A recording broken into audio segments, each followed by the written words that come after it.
Back in 1945, a group of 5 planes from the U.S. Navy took off on a routine training mission from Florida. Everything was going well until 90 minutes into the flight. The troop commander reported that they were lost, and then, poof, they just disappeared.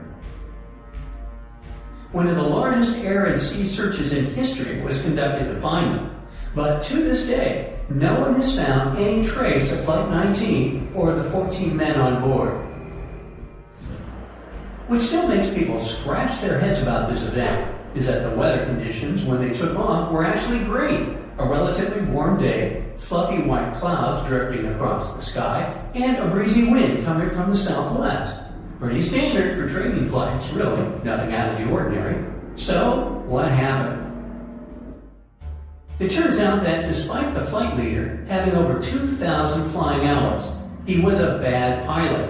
Actually, a really bad pilot.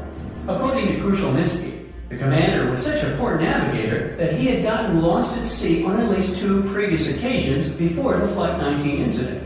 On that doomed day, he even tried to get someone to cover his ship, but was unsuccessful, to the misfortune of his entire team.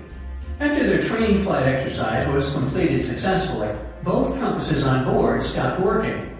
On the patrol's radio, his anxious voice said they were over land, or precisely, he was sure they were flying above the Florida Keys. But that didn't make any sense.